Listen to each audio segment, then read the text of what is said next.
Que derrota dura do Timão ontem! Assistindo ao jogo, ficou mais claro do que nunca que esse time precisa urgentemente de reforços. Falta criatividade, falta poder de decisão lá na frente. A gente vê a luta, mas só isso não está sendo suficiente. E falando em reforços, um nome que sempre mexe com a torcida voltou a ser comentado. Talisca. Pois é, ele está em fim de contrato lá na Arábia Saudita e já pode assinar um pré-contrato com qualquer clube. Será que agora vai? Deixa aí nos comentários, você acha que o Talisca seria uma boa pro Coringão? Não esquece de deixar o like e se inscrever no canal para não perder nada. Valeu! Fazendo Globo Esporte esse ano. Ano passado, o Corinthians foi o rei dos clássicos. Foi o time dos 4 grandes que mais venceram, né, na temporada. A gente vai fazer um ranking, vai fazer um campeonato aqui para no final do ano falar quem vai ser o paulista rei dos clássicos. Então o Palmeiras sai na frente aqui com 3 pontos. Corinthians e São Paulo empatado porque ainda não jogaram nenhum clássico. E o Santos, como perdeu, tá aqui em último. Quero falar agora também de Corinthians. Corinthians que tem informação, a galera perguntando aqui no chat. Vocês têm alguma informação sobre o porquê o Corinthians não anunciou ainda o Matheus Pereira? Que eu saiba, já está tudo certo. O Corinthians vai pagar ainda uma taxa por esse empréstimo, pelo que me falaram ontem. Não tem valor exato, mas tudo certo, né, Hernan?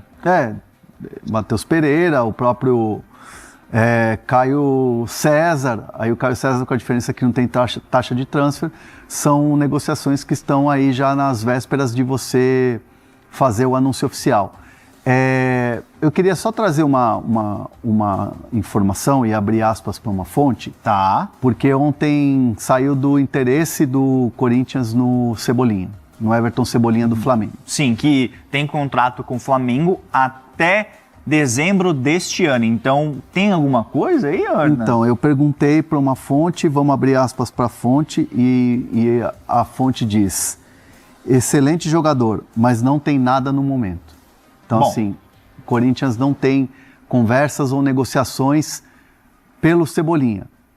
Aí você vai falar, tem um interesse? Claro que tem. A avaliação, ele é muito bem avaliado dentro do Corinthians, acham ele excelente jogador. Mas não tem uma negociação nesse momento em curso com o Flamengo para a vinda do Cebolinha, segundo essa fonte que me respondeu quando eu perguntei. Até porque o Flamengo mudou a postura em relação ao Cebolinha, porque antes ele era um jogador considerado negociável, mas agora, depois dessa reta final de temporada que ele teve, o Flamengo está tentando até renovar o contrato com o Cebolinha, porque viu que ele tem um potencial e aí deve avançar nessa questão. Mas um jogador está de saída do Timão. Ah, é? O volante Rian.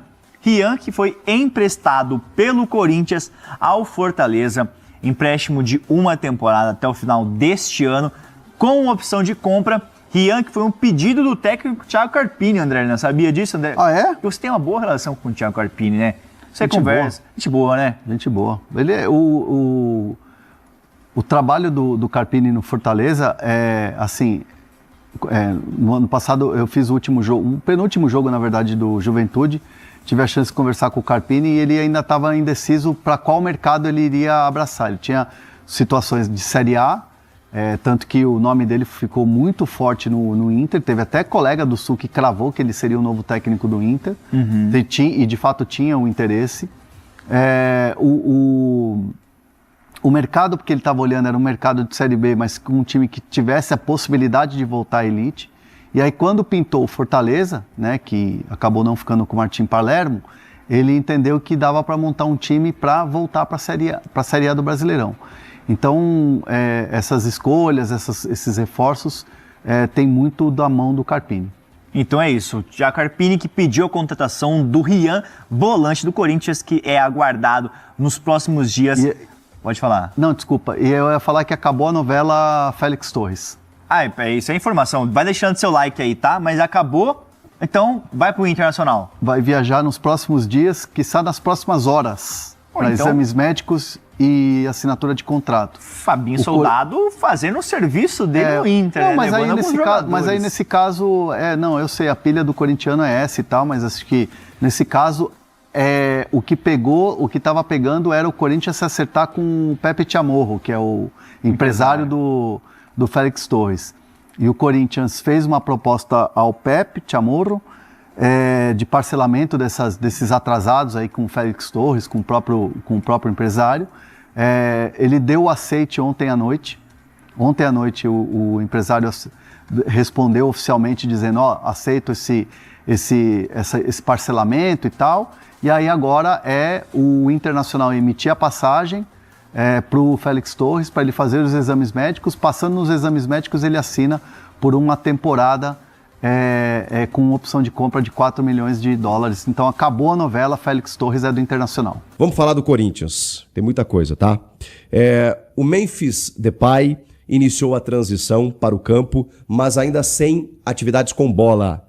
Ou seja, ele treinou, mas sem a presença da bola, apenas com os preparadores físicos, fazendo aquela transição da fisioterapia para, enfim, daqui a pouco participar das demais atividades juntamente com os companheiros. O Memphis vem tratando um edema ósseo, vem fazendo um fortalecimento muscular, um reequilíbrio muscular, desde o final da temporada passada, quando ele teve algumas lesões, alguns problemas físicos. Então, eu não contaria com ele, não é para esse jogo contra o Bragantino nessa quinta-feira. Eu não contaria nem contra o São Paulo no domingo, na Neoquímica Arena mesmo, se tratando de um clássico. A gente está falando de um cara que ainda não trabalhou com bola em 2026. Então, assim, se o Memphis é um cara que inspira cuidados e precisa desses cuidados nesse momento, não acho que tem necessidade de você esticar a corda já nesse comecinho de temporada. Então, não dá para contar com o Memphis para essa semana. Pelos próximos dias, a gente vai ter que acompanhar gradativamente a sua situação.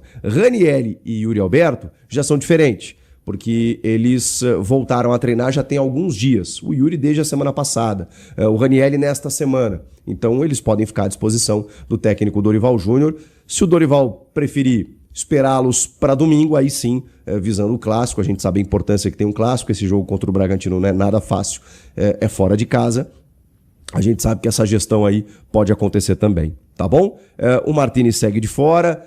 O Hugo Souza, ele teve uma virose, e assim, virose, né, é um problema que, dependendo de como te acomete, né, você fica debilitado, você perde alguns quilos, você tem alguns problemas físicos. Para atleta sempre é muito complicado, né? Embora eles estejam lá sempre submetidos a exames, a medicamentos e tal, então isso seja mais fácil. Ele treinou na véspera do jogo. Então, a menos que ele não esteja, sei lá, 100% ou 90%, o Felipe Longo joga, senão o Hugo Souza deve jogar, ele gosta de jogar, gosta de ritmo de jogo, né? Talvez seja o titular do Corinthians. Há uma tendência, a gente está vendo em todos os estaduais isso acontecer, tem Brasileirão no final do mês, daqui a 15 dias, gente, 2 semanas. Então, a gente está vendo acontecer muitas preservações, rodízios, então é natural que o Dorival, nesse segundo jogo, ele também faça uma mexida, né? Daqui a pouco utilize jogadores que não estavam tanto nos planos, não estão sendo utilizados.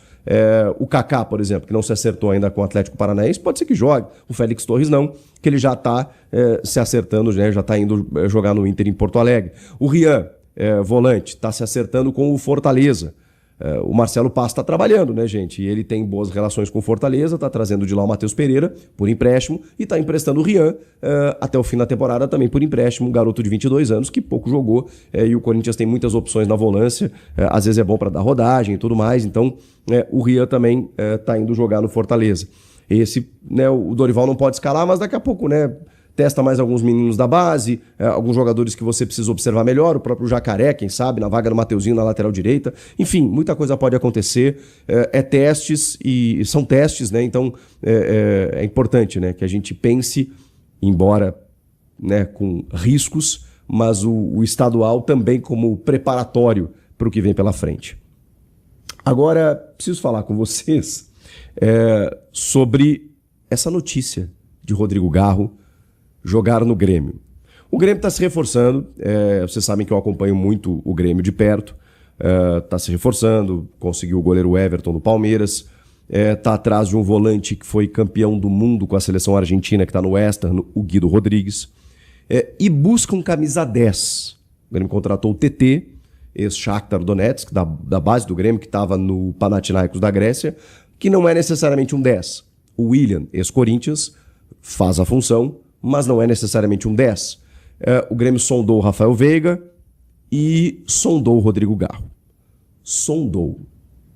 A informação da minha amiga Bianca Molina, que inclusive tem um canal no YouTube muito legal. Vai lá e se inscreve no canal dela, ela bateu 6 mil inscritos, já está começando, é setorista da TNT Esportes e acompanha o Corinthians todos os dias, muito bem informada. Pode ir lá e pode avisar nos comentários que foi eu que mandei, tá bom? Porque é parceira.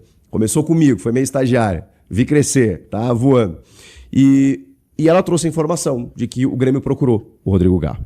Agora, aí a informação, né, a gente traz complementos. É uma informação que ela morre na casca, porque o Corinthians jamais vai liberar o Rodrigo Garro não digo por menos da multa, mas por um valor que, assim, compense o prejuízo.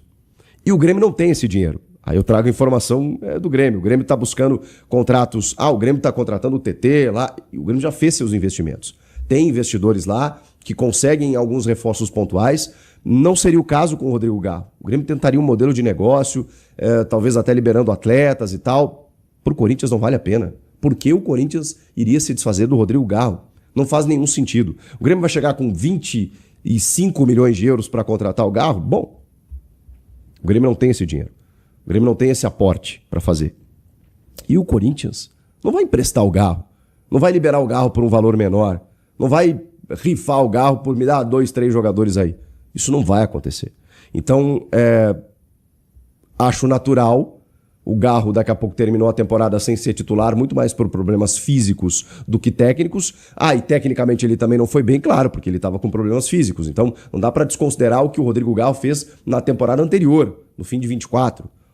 Então, ele teve problemas em 25, mas ele bem fisicamente, ele obviamente é titular. Imagino que sim, ao lado do Breno Bidon. É que o Bidon assumiu um protagonismo e o Bidon, esse sim, pode ser vendido ali na frente. Então, não faz sentido o Corinthians liberar para um clube brasileiro e por um valor que, sei lá, por menos de 20, 25 milhões de euros. Não faz nenhum sentido e o Grêmio não tem esse valor. Então, é uma informação que ela não avança. Até onde a gente sabe, ela não avança para uma negociação, para uma possibilidade. Ela foi uma tentativa. E uma tentativa que todos os clubes estão fazendo, enfim. Agora tem outra do Corinthians, tem um outro movimento do Corinthians de contratação que envolve o Everton Cebolinha. E também é uma tentativa válida, porque o Cebolinha, em determinado momento, ele virou uma espécie de moeda de troca.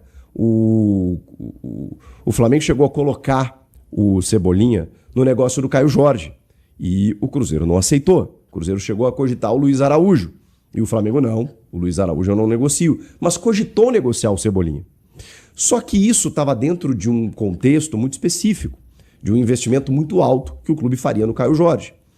O Cebolinha, ele é um cara importante. Ele, inclusive, terminou a temporada entrando nos jogos e bem, meio que recuperou o seu status. Ele está muito à frente do Michael, por exemplo, do Wallace Young, que agora foi negociado para o Red Bull Bragantino.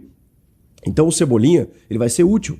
Ele não iria entrar numa negociação se não houvesse uma compensação financeira e muito menos emprestar o jogador livre de custos ou com um valor irrisório para depois a gente ver como acerta. Não, o Flamengo não vai rifar o Cebolinha. É a mesma situação, né?